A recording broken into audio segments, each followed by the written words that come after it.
Hi folks, you're with Tacitus today, your pushback channel, and thank you for joining this audio live stream. Please listen to this presentation as you would a radio broadcast. In this essay, I'd like to talk about the placement, and it's part of the globalist plan. It's happening all over the Western world simultaneously. The globalist plan to insert radical, and I mean radical, ideological activists all across the legal system and throughout the public service, but particularly the legal system. This is a big source of power because it allows them to use the power of the state, such as the police and the FBI and the courts and the CIA, the prison system and so on. It allows them to ideologically politicize all of these things, all of these institutions, then use them as part of the globalist power to implement and force the globalist project onto an unwilling people. Remember, the globalist project has never been voted. People have never asked for it, never wanted it, never agreed to it. So it's being forced on the people, as all ideological government is. It's not with the consent of the people, it's being forced. But the people don't like to be forced, and so the globalists need the power of the state, again, the police, the courts, and so on, to allow them to pretend to be legitimate in the exercising of that power. Now, the recent case in New York that got international headlines was a simple case, really. A career criminal, drug addicted, behaving violently, was restrained by a member of the public, or three members of the public, as I recall. And the primary restrainer just happened to be a straight white guy who was, above average height with blonde hair and so on. And so he was singled out. The others were ignored, and he was singled out by an activist district attorney and a super off the planet radical activist prosecutor. And so they went after him. Now, I don't know if Mr. Penny, who as I understand has just been acquitted, I don't know if Mr. Penny was somebody was helping him with his legal fees, but given the time the trial went for and the various other legal, the time that lawyers would have had to spend on the case, even if he had budget lawyers, out of suburban budget lawyers, he'd still be on the hook for $300,000 to $400,000. So given the stress and the drama and the treatment that he got, being howled at by an activist media, globalist controlled activist media, being accused, even being referred to in the court cases, the white guy in court, without the judge intervening, saying, "Hey, don't use that language in my court." So he's on the hook for a lot of money, given his income earning potential and so on, that his life is, from a financial perspective, effectively ruined, I think. Now, hopefully someone's going to come to the rescue and he's going to write a book about it, and the book will sell well, or be given a good advance fee or an advance on the book. Hopefully there'll be maybe a documentary but without external help coming along, he's got a problem. Maybe he did get outside people funding and supporting him. I don't know, but he's, if not, he's in a bad place. He'd have to, who's going to employ him? Now the attitude, just even this acquittals just occurred, or not guilty verdicts just occurred, like within the last few hours. But already the media narrative is being coordinated along the lines of, well, hey, he just got off on a technicality. He's damn guilty. I mean, look, he's a straight white guy. What else do you need to know? That's guilt. Now, what I wanted to focus on was not just this case, and I mention it because it's got international coverage, but the amount of hate-filled, seething with anger, radical activists that are being hand-picked and being put in positions of legal power over others. And it's not just they have that legal power, that's one thing, but they have unlimited budgets. They're funded by the state. So if you want to fight the state, they've got unlimited budgets. They can spend millions, tens of millions on going after you. but you're just one guy. So unless you happen to be very rich and you've got a lot of money to fight back. But if you're just some ordinary Joe, even if you're on a decent income, a decent salary, you can't fight with the same sort of resources as they can. They've got all lawyers and goodness knows what, filing clerks and everything on the payroll. You don't have any of those things. If you got to pay someone to do it, you go bankrupt, pay lawyers and so on. You'd be bankrupt doing all that stuff. And they know that. They know that they've got vast resources and you don't. And so they know when they come after you, it's very limited how you can fight back. Now, I've known men who've done this. They've thought, screw you, I'll fight you all the way. And they just quit their jobs and they represent themselves. Now, these are above average guys, so they can go into the law library and read, hit the books and all that sort of stuff and get the precedents and fill out all the court documents and I've done a bit of that sort of stuff myself, so I know how much work's involved. But they can do that, and if you're an above average bright guy who can think on your feet and all that sort of stuff, you can fight back for it. Once they know that they can't financially drain you, and they know you're determined to make a long-term fight of it, then they start behaving differently. But if you've got a job, if you've got something to protect, they know they have a big advantage, these activists. Once you decide, screw it, I'll fight you all the way, then they know that you're prepared to lose everything in pursuit of at least victory or preventing them from winning. So you kind of, you kind of have a draw really at the end. They know that they can't ruin you in the way that they want it to, and they know that their key advantages, you trying to protect what wealth you have, that those advantages have gone and so on. So there is a little bit of push and shove in some of this, but anyway, I wanted to go to this idea of the activist. Now, this in your Daniel Penny case, the activist who's a very angry Northeast, United States Jewish activist, who says the source of her inspiration for her perception of justice and pursuit of it is her words, the Holocaust. Now, she wasn't alive. She was born, 20 years after 20 plus years after the Holocaust.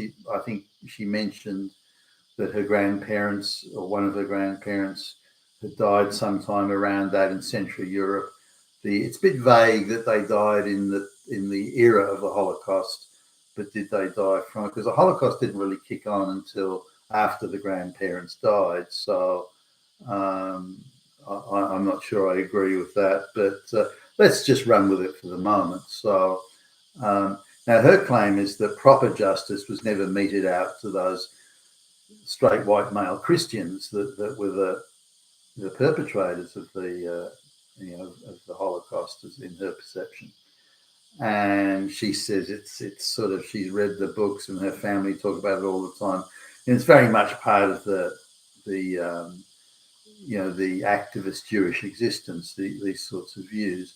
So anyway, she's saying, given that those people, in her cognizance, from the 1940s weren't sufficiently held accountable, she said they all got away with it, which is absolute nonsense. I mean, the Americans arrested over 100,000 suspected Nazis in 1945 and 1946. So this idea that no one's ever held accountable, I mean, there's the Nuremberg trials and so on. The Nuremberg trials were really the big name Nazi government officials. They weren't going after the floor sweeper or the cook or something like that. And what would be the point anyway?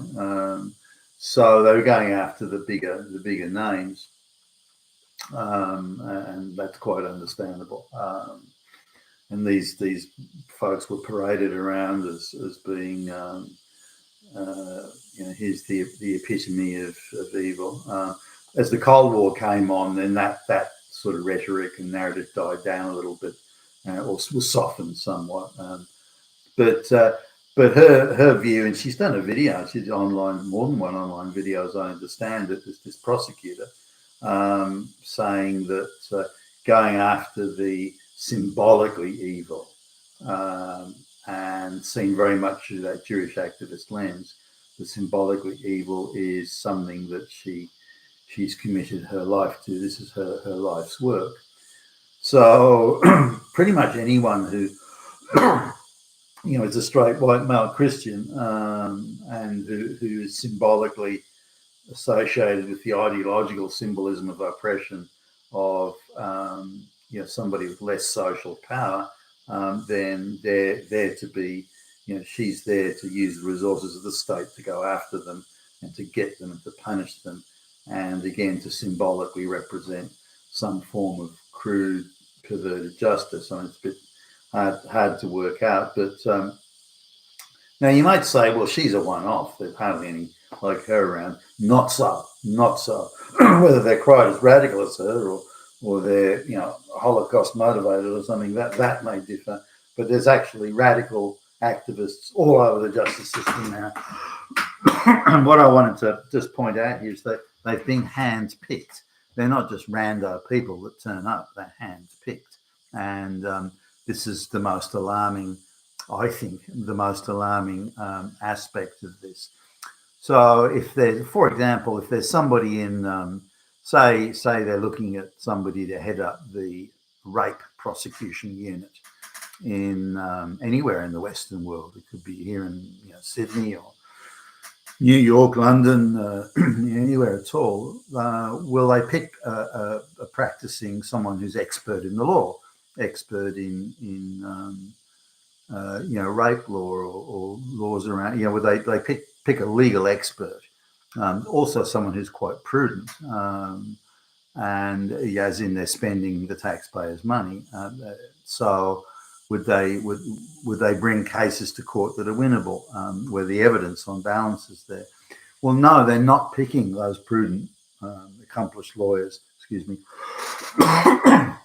They're picking radical activists. They're picking women who are radically activist, convinced that mostly lesbian women, not all, but mostly, and often not Gentiles either. And so they're picking activists. They're deliberately saying, okay, who in the network of people and they're going to the NGOs, they're going to the gender studies classes, they're going to the lesbian activist groups. Okay, who do you know who's a real firebrand, who's really going to go after them, get those evil straight white fucking Nazi males, get those motherfuckers and throw them in prison. Who do we know who sort of fits that firebrand image? Oh, well, Rachel down the road, and so-and-so, and what about Sarah? And so they'll pick the radical activists and put them in the roles. Now, I've never worked in the public service, but if I was intending to hire for example, I don't know, a sales manager or something like that, and somebody comes in, man or woman comes in, any customer doesn't buy my stuff, I'm going to fucking kill them, take them and kill them. And that sort of fanaticism and that sort of one-eyed view of the world. I wouldn't hire them, in a million years.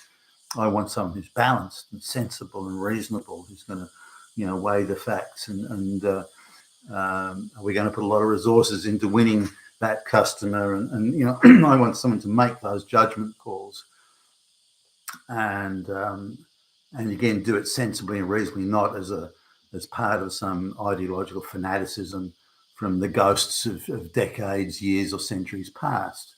Now, not that you get people of that fan, but sometimes you get fanatics or near fanatics, and or express some level of fanaticism. I just simply won't hire them. I remember I'm thinking of a guy who years ago now I interviewed, and he was talking about any of the people working for me slack off, and I'll kill them. Thanks, buddy. Take it. Have a nice day. But this is quite the opposite here. rabid activists who express seething hatred of straight white men are being appointed into these positions. Now, it's no surprise, therefore, that they see the whole, side of evidence and facts as just being, irrelevant almost. Ideology is issue. Every time a man penetrates, in sexual relations, every time a man penetrates a woman, that is the act. That is the act of oppression, unequal power, oppression by evil Nazi fascist men. And so, just on that alone, it doesn't matter if she consented, because she didn't really consent, because society made her consent because of the power inequality. And we've still got to go and get the guy and throw the motherfucker in prison, even if there's no evidence. And so cases are being brought into the courts since these radical activists are appointed. Cases are being brought to the courts where there's very little evidence, and the evidence that does exist is, to say the least, minimal and circumstantial. The best you can get is a he said, she said. But they're bringing the case to the court really in the same way that if you keep on pummeling a border of a country with alleged refugees, you just keep on and on and on pummeling. Eventually, they start getting through. And this is the tactic that's being used on the legal system, that you just bring bullshit cases. Again, in this instance, rape case, you bring these bullshit cases, just try and overwhelm the court system. So in the end, the judges okay, look, I'll declare this guy guilty, all right? And it's a way of just not even, but just a way of going with the flow. I mean, it's just too hard to resist it. Sometimes your resistance, the energy required to resist, is twice as much as the energy to go along with. The same as if a police officer is called out to a domestic dispute and they arrest the woman. They've got mountains of paperwork to do. There's going to be all sorts of social workers coming around. They're going to be forced to go into family, violence education. It's going to be a shitstorm of the first order if they arrest the woman. But if they arrest the man, no matter whether he's guilty or not, if they arrest the man in the domestic violence situation, no questions are asked. It's accepted. It's by far and away the path of least resistance. Similarly overwhelmed with cases that are so weak that you wonder why you bring them. Now, if the judge throws them out, they're getting a lot of political questions in the back channels. Why did you throw that out? Are you in favour of men raping women? Are you in support of? Do you support rapists? Is that what you're saying? I mean, are you a Nazi? Are you a Hitler lover? You fucking fascist. So they a lot of questions. Whereas if they declare the guy, if they hear the case and declare the guy guilty, no one's going to say anything. You've done the right thing, Billy Bob. Well done. You've protected women from oppression by evil fascist Nazi men. So the ideology has crept into every facet of the law, and we saw it. I believe saw it a clear case of it in the Daniel Penny trial, but we see it day to day all over the legal system. Now these people have been. There are lawyers out there who are sensible and balanced that you could hire as prosecutors, but that's not. They're specifically hiring the radical activists and putting them in those jobs, and that's something that we should all be deeply concerned about. Now, I've been in situations where there's been plenty of lawyers in the room and who have been activists in many different ways. Not all of them are Jewish lesbians, really, but they take the very ideological position about the law, is that the facts don't really matter, and the evidence, who cares? We need to look at the ideology. We've got a white man with social power over a black man.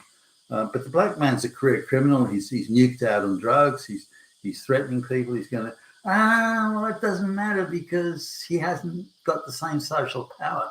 So the person with the greater social power is controlling the person with the lesser social power. That is the court case, not whether this or that, not the facts, not the evidence. The court case is the relationship of social power.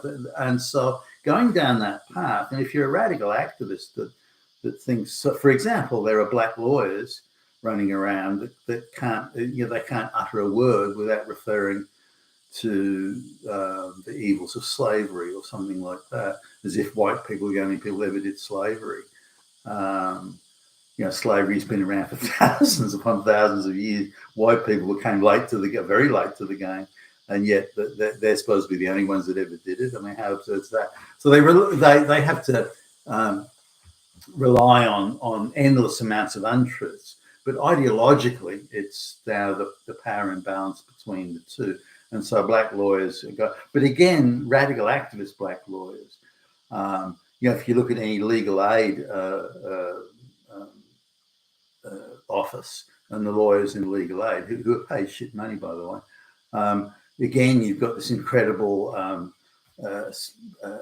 gathering of minority groups, whether it be gay or lesbian or brown or black or something, and they're there to implement social justice. They're all in their heads. There's this huge oppressive system there that must be fought back against. We have to fight back against this oppressive system of Nazis, and they're handpicked for that reason, that they do believe this. There's plenty out there that don't believe that. I'd say a minority actually do. I mean, there'll be a sizable minority, but only a minority believe these things. But they're the ones that are being handpicked. So when there's a vacancy for a prosecutor or a judge or a legal aid lawyer or whatever, anything in that area, where the state is paying directly or indirectly for it, then they are going out to look for, okay, give me your most radical activist. I want your most radical activist in this job. Who knows a radical activist? Instead of hiring someone who's competent in the discharge of the law. It's a form of affirmative action or diversity, equity, inclusion. So when you're, I've looked at the sort of questions that these people required, say in the sort of, the police interview, the sort of questions that they get, that the radical activist will ask them. Well, and they're allowed to ask questions that are, high on the list of the ideological thing.